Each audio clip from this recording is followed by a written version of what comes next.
Knowing it was bound to go sideways, Gates went in anyway.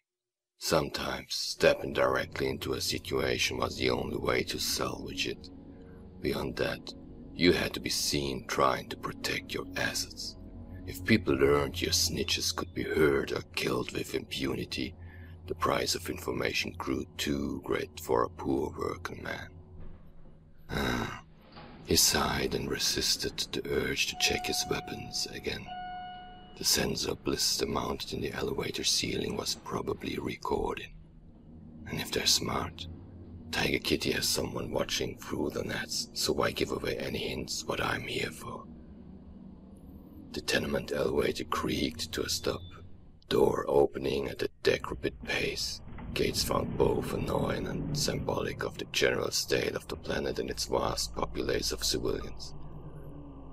Impatient, he turned sideways and slid into a hall, marginally less dank and dark than most civilian housings he had been in during his near 50 years working this kind of operation.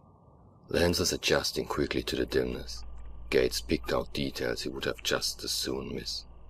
The carcass of a rat and the far end of the hall, hard by the fire door, stim stick stubs and less identifiable things littering the rest of the hall. The vacant hall.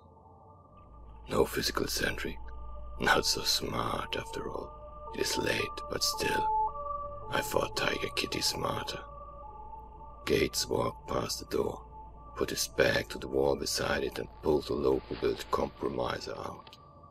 He hated relying on local, untested tech, but in this case, the possibility of leaving an electronic signature that could lead investigators to suspect an off-planet connection was not acceptable. He needn't have worried, though. The local logs proved less reliable than the compromiser, releasing the hold on the door in a few seconds. He put the compromiser back in his pockets and drew his sidearm. The cheap door groaned along its tracks as it opened. He stepped inside, gun in the lead and sweeping the corners for targets. Short entry hall, opening on the left for kitchenette, another opening straight ahead. He checked the kitchen, tiny, full of stings, smears and discarded food containers. No threats. Moving on, Gates entered the main living area. A female, snoring lightly ass up on an air mattress laid out in the midst of what appeared to be an incongruously pricey entertainment system. The grinding whine of a poorly maintained waste recycling unit announced the presence of the other inhabitant and identified the room of the living area as the bathroom. Gates crossed the floor in a few strides, put his back to the wall. The bathroom door popped open, his quarry shuffling out. Tiger Kitty had looked better in the booking vids. Shortly, he would look a lot worse. Gates kicked out, hard, into the back of his knee. Kitty went down, hard, head caroming off the entertainment console's casing and activating the system. Satterball scores and standings scrolled through the air between them. Gates closed and snapped another kick into Kitty's face as he rolled over. Tiger Kitty collapsed onto the mattress, waking the sleeper from the doped slumber. "What?" Doper asked. "Angelique sends her regards," Gates said, stepping forward and sending his boot into the woman's groin. Doper wheezed, rolling into a ball in a belated attempt to protect herself. Kitty was trying to shake the stars from his eyes. Gates put a stop to that by pressing the barrel of his pistol to the man's bloody forehead. "I have money!" "I bet you do. Unfortunately for you, this isn't about money." "Hey man, I could dope!" Gates tapped Kitty's forehead with his pistol's aperture. "Again, not what this is about." "What then?" Kitty whined. "You beat the girl bloody the other night, you and your friend here." Gates sent a lazy kick at Doper, sending the wind from her again. "Tuned her up real good, all because she had the nerve to come looking to buy from you, money in hand no less." "She deserved—" Gates shut him up with the gun. When Kitty was tracking again, Gates returned to his narrative. Now, leaving aside the bad business practice of beating up customers willing to pay for the dope with cash instead of— "What was it again?" Gates asked, knowing the answer. Kitty opened his mouth, but Gates cut him off. "Oh yeah, you wanted her to get in bed with you and your friend here." Kitty's only answer was the closing of his bleeding mouth. "That particular girl, the one who resisted your advances, your saying no should have been enough for you, but it wasn't. Now you have been made aware she has friends who would be terribly disappointed to learn she's been harmed, refused service, or even spoken to with less than the utmost respect. Their disappointment will lead to another visit from me or someone like me. That visit will not be a polite conversation like this. In fact, very little would be said beyond a bit of begging on your part, if the messenger was into listening to such before he blew your brains out of the back of your head."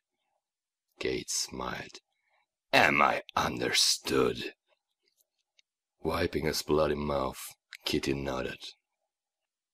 "Tell me I won't have to come back." Kitty spat blood. You won't. "Can I trust you speak for your friend here too?" He gestured with his free hand at where Doper was still curled up and wheezing. Another nod. "Too easy," part of him whispered. "You wouldn't happen to be telling me what I want to hear, would you?" Gates asked. Kitty shook his head, blood spattering the floor between them. "Somehow, I don't believe you." I don't know what I can say to that." Kitty looked into Gates' eyes. He read angry, sure, but there was a healthy dose of fear in there as well. Gates shrugged. "Fair enough, I suppose." He gestured at Doper. "Might want to get your girl to a med station." When Kitty looked at his lover, Gates backed towards the door. "Remember what we have discussed," he said from the doorway. Another nod. Gates made his exit, but didn't go far. A moment later, he heard the clatter from inside, followed by the sound of bare feet on the floor. Stupid. Could have got off with a warning, kid. Kitty charged out, cheap pistol in hand and a snarl on her split lips. Gates, kneeling just outside the door, put him down with 2 shots. Blood and bone spattered the lower third of the doorway, paired snaps of coherent light superheating cartilage and making a mess of the workings of the dealer's knees. Kitty slammed into the floor, momentum sending him sliding across the hall to slap face first into the apartment door on the other side. Shaking his head at the stupidity of man, Gates headed for the stairs. Doper screamed started as the fire door snapped closed behind him. Gates barely spared her a thought as he mounted the stair. Kitty would survive if Doper would unlock from panic long enough to call emergency services. Gates exited the stair on the top floor, walking out onto the street level. This far into the planet's 16-hour night, the streets were just beginning to return to life. He hailed a passing pedicab and boarded. "Central Station," he said. A few blocks from the station gates, reactivating his Moby glass, the device immediately pinged with a number of alerts, including an incoming call from agent in charge Michi Oda. Suppressing a sigh, he opened the channel. "Gates." The advocacy seal was replaced by Oda's disapproving expression. Where have you been, Agent Gates? "Serving my suspension, remember?" Your suspension ended last night. Gates covered surprise with a shrug and drawled, "News to me." "Wouldn't be if you kept your Moby glass on." Gates let it pass. "She's not half my age, has barely 1/10 of my field experience, and, frankly, isn't worth arguing with." "I assume you aren't calling to congratulate me on my reinstatement, then?" he asked. "No," she answered, lips twisting as if she found her next words distasteful. Though I'm required to formally lift your suspension for the record, Special Agent Arminius Gates, you are formally reinstated to your rank and privilege as Special Agent of the Advocacy.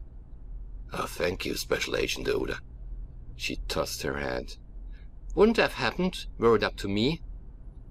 Again, he let it pass, focused instead on what was important. Suspecting he'd riding a desk doing something boring like background investigations on potential civilian contractors, he asked her. What assignment, then? He hadn't thought she could look more bitter. You're going back to the black box. Special Action Division requested your return. Home. He couldn't keep a broad smile from creasing his lips. Thank you, Special Agent Oda.